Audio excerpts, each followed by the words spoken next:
Baba Saheb doctor Bhimrao Ambedkar के विचार और दलित समाज को लेकर किए गए उनके काम से तो आप भली भांति परिचित होंगे। उनकी पढ़ाई लिखाई, उनकी विद्वता के बारे में भी आपको अच्छी खासी जानकारी होगी। लेकिन क्या आप जानते हैं कि बाबा साहेब ने विदेश में अपनी शिक्षा कैसे प्राप्त की? उस दौरान किसने बाबा साहेब को विदेश भेजने में मदद की थी? बाबा साहेब को आर्थिक मदद किसने दी थी? अगर ये सारी बातें आप नहीं जानते तो ये वीडियो आपके लिए है। ये पूरी वीडियो 4 चैप्टर्स में है और ये काफी इंटरेस्टिंग होने वाला है। नमस्कार, मैं हूं आपके साथ रीटा और आप देख रहे हैं भीमसेना। पूरी वीडियो को जरूर देखिएगा क्योंकि वीडियो में बहुत अलग अलग बातें बताई गई हैं, अलग अलग टॉपिक्स के बारे में यहाँ पे बातें कही गई हैं। आपने अक्सर सुना होगा कि बाबा साहेब ने कहाँ से पढ़ाई की, कैसे की, क्या उन्होंने आगे किया, लेकिन इन पूरी जर्नी के पीछे जब वो विदेश पढ़ाई करने गए उसके पीछे जिनका हाथ था उनके बारे में शायद आप नहीं जानते होंगे। तो आज का वीडियो उन्हीं पर है और सारी डिटेल्स आपके सामने होंगे। वीडियो पसंद आएगा तो लाइक जरूर करिएगा, कमेंट सेक्शन में अपनी राय भी हमें जरूर दीजिएगा। Chapter number 1, Baba Saheb doctor Bhimrao Ambedkar की मदद किसने की? बाबा साहेब के पास 32 डिग्रियां थी और वो 9 भाषाओं के जानकार थे। उन्होंने लंदन स्कूल ऑफ इकोनॉमिक्स में मात्र 2 साल 3 महीने में 8 साल की पढ़ाई पूरी की थी। लेकिन पढ़ाई पूरी करने में आने वाली परेशानियों की कहानी अलग है। जब बाबा साहेब को विदेश में उच्च शिक्षा के लिए जाना था तो उस वक्त में आर्थिक संकट एक बड़ी समस्या थी। वो अपनी ग्रेजुएशन की पढ़ाई कोलंबिया यूनिवर्सिटी से करना चाहते थे और तब उनकी मदद एक हिंदू राजा ने की थी। आखिर कौन थे वो राजा और किस राज्य के शासक थे, ये शायद ही किसी को पता होगा। ये महाराजा कोई और नहीं बल्कि बड़ौदा के महाराजा सयाजी गायकवाड़ तृतीय थे।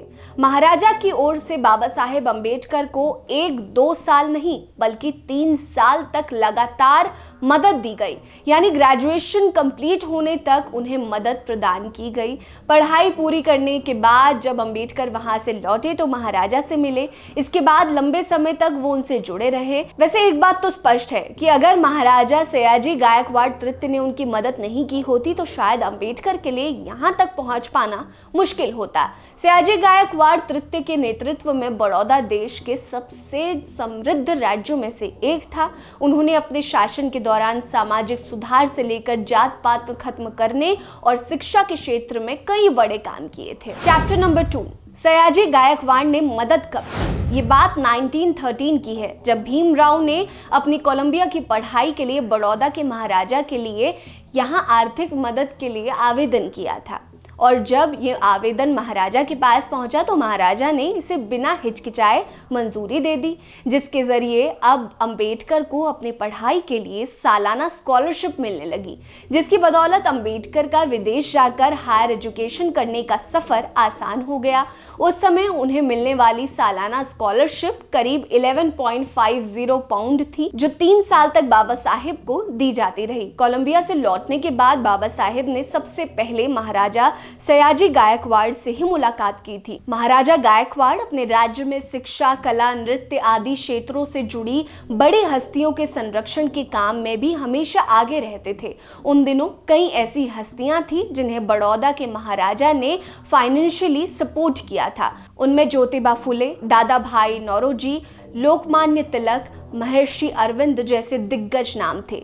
चैप्टर 3, जब विधानसभा सदस्य बने अंबेडकर। कोलंबिया से पढ़ाई पूरी करके जब अंबेडकर वापस भारत लौटे तो महाराजा ने उन्हें राज्य की लेजिस्लेटिव असेंबली का सदस्य बनाया और एक खास कानून बनाया गया ताकि राज्य में अनुसूचित जाति के लोग भी चुनाव लड़ सके।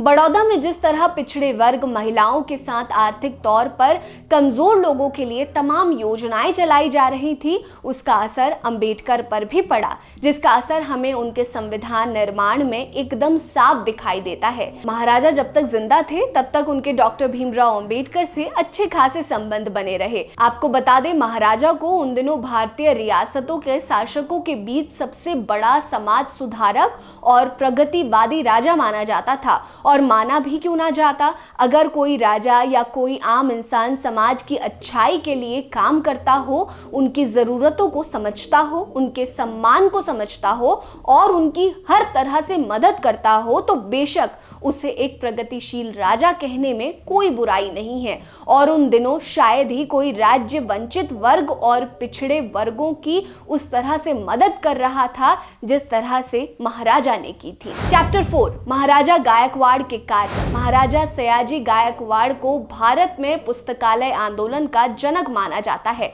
वहीं महिलाओं की शिक्षा को लेकर भी वो कभी पीछे नहीं रहे और उनके लिए हर मोड़ पर जोरों शोरों से काम किया। बड़ौदा राज्य में उन्होंने 1875 से लेकर 1939 तक शासन किया। उन्होंने शासन की बागडोर संभालते ही लड़कियों की शिक्षा के लिए कई स्कूल खोले और प्राइमरी शिक्षा को मुफ्त भी कर दिया था। सयाजी राव ही वो राजा थे जिन्होंने बैंक ऑफ बड़ौदा की स्थापना की, जो इस समय देश के प्रमुख बैंकों में से एक है। उसी समय बड़ौदा में विधवाओं के पुनर्विवाह का काम शुरू हुआ और दलितों के मंदिर में प्रवेश के लिए दरवाजे खोले गए। महाराजा को लोग दूरदर्शी और विद्वान राजा के साथ कुशल प्रशासक भी मानते थे। बाबा साहेब को मदद पहुंचाने वाले, उन्हें उच्च शिक्षा के लिए विदेश भेजने वाले। इस महाराजा की कहानी आपको कैसी लगी, हमें कमेंट सेक्शन में अपनी राय जरूर दीजिएगा।